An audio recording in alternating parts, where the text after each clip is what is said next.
வணக்கம். செல்வகுமாரின் இரவு 8 மணி வானிலை ஆய்வறிக்கை. அதிகாரப்பூர்வ வானிலை அறிக்கைக்கு இந்திய வானிலை ஆராய்ச்சித்துறை அறிக்கையை பார்க்கவும். 2024 ஏப்ரல் 2 செவ்வாய்க்கிழமை இரவு ஆய்வறிக்கை. அதிகரித்தது வெப்ப அலை.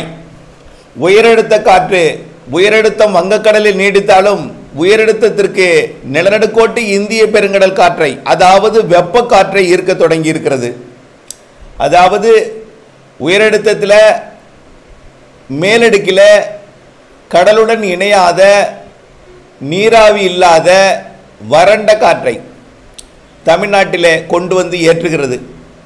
இதனால் இலங்கையில் வெப்பச்சலன இடிமழை பொழிவிற்கு சாதகம் அமைப்பை ஏற்படுத்தியிருக்க போதிலும் வறண்ட காற்றாக தமிழ்நாட்டின் கடலோர மாவட்டங்களில் நுழைந்து நாகப்பட்டினம் கடலூர்லாம் 34 டிகிரி செல்சியஸ் இருந்த நிலையில் இன்றைக்கு 35.8, அதிராமப்பட்டினத்தில் 35.8, 36 ஆயிடுச்சு. Adirampattinam, Nagapattinam 35, Cuddalore 35 degree Celsius. அதாவது ஃபாரன்ஹீட்டில் பார்த்தீங்கன்னா 95 டிகிரி ஃபாரன்ஹீட். 35 என்பது 95 தான், 100 டிகிரியே இல்லை. 100 டிகிரிக்கு 5 டிகிரி கம்மி தான் ஃபாரன்ஹீட்டில். அதுவே கடலோர மாவட்டங்களில் மிக கோரமாக இருக்கிறது. ஆனால் மன்னார்குடியில் 100 டிகிரியை தொட்டு விட்டது, தஞ்சாவூரில் 100 டிகிரியை தாண்டி விட்டது, திருச்சியில் 104 டிகிரியை தொட்டு விட்டது.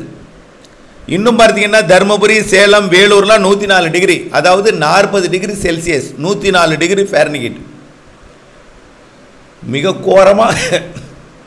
மிக கோரமான ஒரு வெப்பம், மிகவும் வேதனை அளிக்கக்கூடிய, மிகவும் அவருடைய நிலையெல்லாம் சிந்தித்து பார்க்கும் பொழுது நானும் வருத்தத்துடன் இதை அறிவிக்க கடமைப்பட்டிருக்கிறேன். 41.2 டிகிரி செல்சியஸ், 106 டிகிரி ஃபாரன்ஹீட் ஈரோட்டில். ஈரோடு, காவிரி கரையோரம் எல்லாமே இதே நிலை தான், 106 தான். ஈரோடு என்பது வெப்பநிலை மாறி இருக்கிற பகுதி.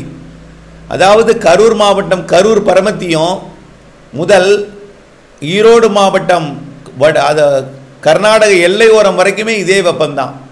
அதே போல் சேலம் மாவட்டம் மேட்டூர் மற்றும் எடப்பாடி, மேலும் நாமக்கல் மாவட்டத்தோட திருச்செங்கோட்டுக்கு மேற்கே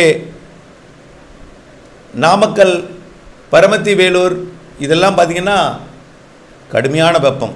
காவிரி கரையோரத்தில் ஈரோடு மாவட்டத்தில், நாமக்கல், சேலம் மாவட்டத்தில் இடைப்பட்ட பகுதியில் 106 டிகிரி ஃபாரன்ஹீட், அதாவது 41.2.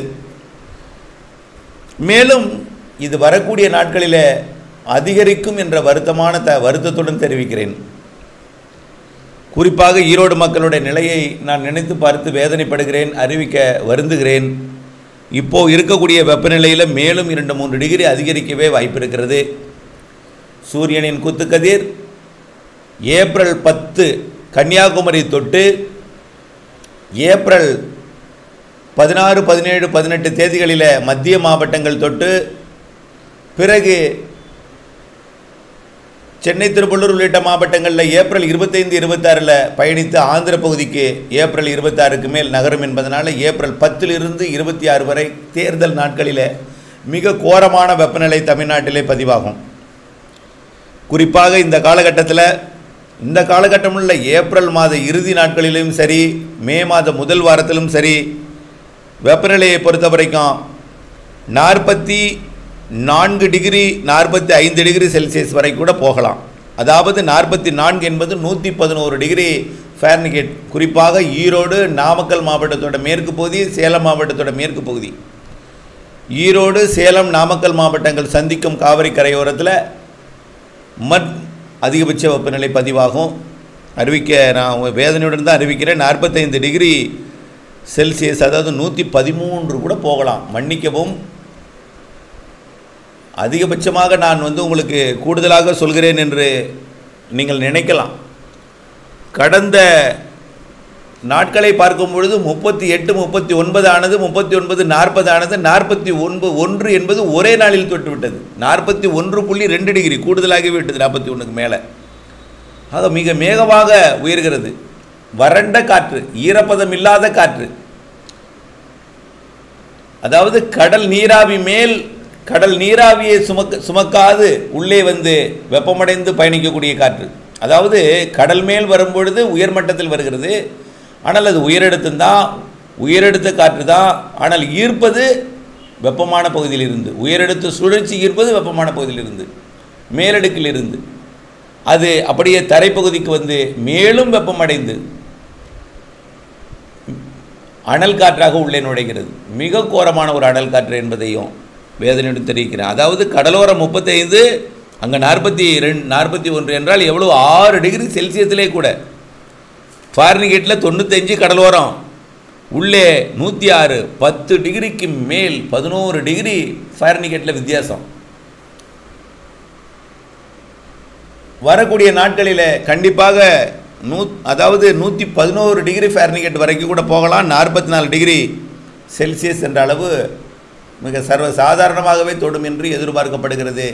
இந்த 10ஆம் தேதி வாக்கில் 10 இருந்து 26 வரைக்கும், ஏப்ரல் 10 இருந்து 26 வரைக்கும். அதற்கு பிறகும் இந்த 101 டிகிரிக்கு மேலே தான், 106, 105ங்கிற அளவில் தான் இருக்கும். 104, 102, 100க்கு மேலே தான் இருக்கும். இப்போவே வேலூர்லாம் எட்டி விட்டது. வேலூர் பார்த்திங்கன்னா, வேலூர், சேலம், தருமபுரியெல்லாம் 40 டிகிரி, 104 டிகிரி. இது இன்னமும் உயரும், அங்கேயும் உயரும். வேலூர் 104 என்பது சர்வசாதாரணமாகவே 45 டிகிரி செல்சியஸ் 113 ஆகிவிடும். மே மாத முதல் வாரத்தில், ஏப்ரல் கடைசியில் 113 டிகிரி ஃபாரன்ஹீட்டாக எட்ட வாய்ப்பு இருக்கிறது. திருத்தணி, வேலூர், திருப்பத்தூர் இந்த பகுதி எல்லாமே. வெயிலை பற்றியே நம்ம அச்சுறுத்தல் கொடுத்து கொண்டிருக்கிற நிலையில் மழை எப்பொழுது? நம்ம ஏற்கனவே வெயிலுக்கு முன்னெச்சரிக்கை என்ன? தயவுசெய்து நாம் முன்னெச்சரிக்கை எடுத்துருவோம். விலங்குகளையும் நம்ம கொஞ்சம் பாதுகாத்துடுங்கள். கால்நடைகளை மிகவும் பத்திரமான இடங்களில் கட்டி வைங்க தயவுசெய்து. வாயில்லா ஜீவன்கள், அது வாய் பேச முடியாது, அதற்கு வெளியே சொல்ல முடியாது, அதற்கு ஏற்படக்கூடிய துன்பத்தையும் இன்னல்களையும் வெளியே சொல்ல முடியாது என்பதனால தயவுசெய்து அந்த உயிர்களையும் தன்னுயிர் போல் நம்மே பாதுகாக்க முடியல, எங்களை சார் அதை பாதுகாக்கணும்னு நீங்கள் நினைக்கலாம். ஆனால் அதையும் நம்மை போல் நினைக்க வேண்டும் என்று அன்போடு கேட்டுக்கொள்கிறேன். ஆடு, மாடு, கோழி, நாய்கள், பறவைகளுக்கும் நீங்கள் நீர் வைக்க வேண்டும் என்று ஏற்கனவே கேட்டுக்கொண்டிருக்கிறேன். மழையை பொறுத்த வரைக்கும் கேரளாவிலே ஆங்காங்கே நாளையிலிருந்து வெப்பசலன இடிமழை பொழிவு தொடங்கும். பரவலாக இருக்காது, ஒரு சில இடங்களில் மேற்கு தொடர்ச்சி மலையிலையும் இருக்கும். இது 4ஆம் தேதியிலிருந்து இன்னும் கொஞ்சம் கூடும். ஆங்காங்கே தான் கேரளா எல்லையோரத்துக்கு வரும். 7ஆம் தேதியிலிருந்து கேரள எல்லையோர தமிழ்நாட்டின் எல்லை பகுதிகளுக்கு வரும், கொஞ்சம் பரப்பில் கூடும். 10ஆம் தேதியிலிருந்து மேற்கு தொடர்ச்சி மலை மாவட்டங்களுக்கு கிடைக்கும், மேற்கு ஓரத்துக்கு. கர்நாடக எல்லை ஓரத்துக்கும் 10ஆம் தேதியிலேருந்து கிடைக்கும், 12ஆம் தேதியிலேருந்து கண்டிப்பாக கிடைக்கும். ஆனால் பரவலாக மழை பெய்யாதுங்க. இந்த மழையை நாம் அனுபவிக்கிறதுக்குள்ளார நம்ம பகலில் படுறக்கூடிய இந்த வியர்வை புழுக்கம் தாங்க முடியாது. நான் எதற்கு இதை திரும்ப சொல்கிறேன்னா, நம்ம முன்னெச்சரிக்கை மிக மிக அவசியம். நிறைய பேர் கோழி பண்ணைகள் வைத்திருப்பாங்க, ஆடு மாடுகளை வந்து சரியாக ஒரு கொட்டகையில் வந்து நம்ம வந்து இந்த சிமெண்ட் ஷீட் இதெல்லாம் தயவுசெய்து அதை கொஞ்சம் தென்னை ஓலைகளை போட்டு கொஞ்சம் பாதுகாப்பு கொடுங்க. வெயிலுக்கு தென்னை ஓலைகளை போடுங்க. நிறைய தண்ணீர் வைங்க கால்நடைகளுக்கு. அதே போல் வைக்கோலை விட நீர்ச்சத்து மிக்க ஏதாவது இருந்தால் உங்களுக்கு கொடுங்க. முடிந்தவரை இந்த பழங்கள், தர்பூசணி கூட நீங்கள் உங்களுடைய கால்நடைகளுக்கு கொடுக்கலாம். முந்தன் வாழைப்பழம், தர்பூசணி இதெல்லாமே நீங்கள் கொடுக்கலாம். கொஞ்சம் அதற்கும் கொஞ்சம் செலவு செய்வோம். அடுத்தபடியாக மழையை பொறுத்த வரைக்கும் தேர்தலை ஒட்டிய நாட்களில் மேற்கு மாவட்டங்கள், கர்நாடக, ஆந்திர, கேரள எல்லையோர மாவட்டங்கள் கொஞ்சமாக பரவலாகும் மழை. ஆந்திர எல்லையோர மாவட்டத்தில் திருப்பத்தூர், வேலூருக்கு இருக்கும் தேர்தலை ஒட்டிய நாட்களில். தேர்தல் ஒட்டிய நாட்களில் கடலோரமும் எட்ட வாய்ப்பு இருக்கிறது. ஆனால் பெரிய அளவிலே மழை இருக்காது. தேர்தல் நாளிலையும் தேர்தலை ஒட்டிய நாட்கள்லையும் 4 மணி வரைக்கும் வெயில் வெளுத்தெடுக்கும். அதற்கு பிறகு தான் உள் மாவட்டங்களில் ஆங்காங்கே இடிமழை உருவாகும். 2:30 மணிக்கு உருவாகும் சில இடங்களில், அது 3:30-4 மணிக்கு கொஞ்சம் பரப்பில் கூடும். ஆனால் பரவலாக இருக்காது. வெயில் என்பது 100% இடத்திற்கும் உண்டு. ஆனால் அந்த மழை அந்த 100% இடத்துல ஏதேனும் ஒரு 25% இடத்துலையோ 10% இடத்துலேருந்து 25% வரைக்கும் கிடைக்கும். 25ங்கிறது ரொம்ப அதிகம் தான் என்னை பொறுத்த வரைக்கும். 15-10% தான். முதல் தொடக்கம் ஒரு 5%, அடுத்து 10% மாறும், அப்புறம் அப்படியே கொஞ்சம் கொஞ்சமாக தேர்தல் நாட்களில் ஒரு 10-15% மழை பரப்பில் தான் மழை இருக்கும். அதற்கு பிறகு ஒரு 25% மாறும். மாத இறுதியில் ஒரு 30-40% மாறும். மே மாதம் முதல் வாரத்தில் ஒரு 50-60% மாறும் என்றாலும் பாதி பரப்பு ஒதுக்கிட்டே இருக்கும். அனைவருக்கும் பெய்யக்கூடிய மழைன்னா ஏதாவது தாழ்வு நிலை வந்தால் தான்.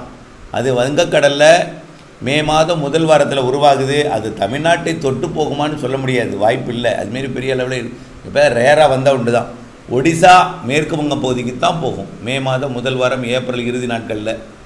அது நெருங்கி வந்து போனால் மழை உண்டு, இல்லைன்னா அதுவும் வெயிலை கூட்டத்தான் செய்யும். வெப்பச்சலன இடிமழை இருக்குங்க. வெறும் வெயில் மட்டுமே அனுபவிச்சுக்கிட்டு இருக்கோம். வெப்பச்சலன கோடை மழை பொழிவு குறைவான பரப்பில் கூடுதல் மழை இருக்கும். தேர்தலை ஒட்டிய நாட்கள்லேருந்து கொஞ்சம் கொஞ்சமாக அதிகரிக்கும். ஆனால் அதுக்கு முன்னாடி வெயில் அதிகமாக இருக்கும். அதை முதல்ல புரிஞ்சுங்க. வெறும் மழை மட்டுமே கொடுத்துடாது. வெயில் அடித்து வேர்த்து புழுக்கமாகி அதுக்கு பிறகு தான் மழை வரும் என்பதை புரிந்து கொள்ள வேண்டும். வெயில் எல்லா நாளும் உண்டு, மழை அந்த நாளில் ஆங்காங்கே ஒரு சில இடங்களில் இருக்கும். இதுதான் இப்போ அறிக்கை. மே மாத இறுதி வரைக்குமே இந்த வெயில் இருக்குங்க. மே 15 வரைக்குமாவது இந்த வெயில் இருக்குங்க. உச்சபட்சம் இந்த உச்சபட்சம் ஏறுதல் என்பது இந்த 10ஆம் தேதியிலிருந்து அடுத்த மாதம் 10ஆம் தேதி வரைக்கும் மிக கோரமாக இருக்கும். ஏப்ரல் 10லிருந்து மே 10 வரைக்கும், அதில் குறிப்பாக மே 5 வரைக்கும் மிக அதிகமாக இருக்கும். அதுக்கப்புறம் இந்த 106 குறைஞ்சிரும். 110-11 ஏறுறது 106 குறைஞ்சி 104 குறைஞ்சி மே இறுதியில் மீண்டும் 102 குறைஞ்சி தமிழ்நாட்டில். அப்புறம் வட மாநிலங்களில் பிச்சு எடுக்கும் வெயில். ராஜஸ்தான்லாம் சாலைகளில் உள்ள தார்லாம் உருக ஆரம்பிச்சிடும். ஆனால் அப்படிப்பட்ட தார் இப்போ இருக்கான்னு தெரில. ஒரு காலத்தில் சாலைகளில் அந்த பழைய காலத்து அந்த தாரெலாம் அப்படி உருகும். இந்த மாதிரி இந்த ஆண்டு ராஜஸ்தானில் வெப்பம் பதிவாகும். வட மாநிலங்களில் கோடை மழையும் உண்டு, பெய்கிற இடத்துல கூடுதலாக இருக்கும். இப்போ அருணாச்சல பிரதேசத்தில் கனமழை 10 சென்டிமீட்டர் கூட பெஞ்சிருக்கு அருணாச்சல பிரதேசத்தில், இமயமலை ஒட்டி. அதே போல் கனமழை பொழிந்திருக்கு அங்கே. அதே போல் மழை இருக்கும், ஒதுக்கி பெய்யும். பெய்கிற இடத்துல அதிகமாக பெய்யும், அருகே ஒதுக்கும். வெயில் தான் அதிகமாக பரவலாக எல்லாருக்கும் இருக்கும். இதுதான் ஆய்வறிக்கை. தொடர்ந்து இணைந்தே இருங்கள். வெயிலுக்கு முன்னெச்சரிக்கை எடுத்துக்கொள்ளுங்கள். விலங்குகளுக்கு நீர் வழங்குங்கள், பறவைகளுக்கு நீர் வழங்குங்கள், உயிர் காத்திடுங்கள். முடிந்தவரை தன்னுயிர் போல் பிற உயிரை சிந்தித்து அதற்கு நாம் உதவி செய்திட அன்போடு கேட்டுக்கொள்கிறேன். நன்றி.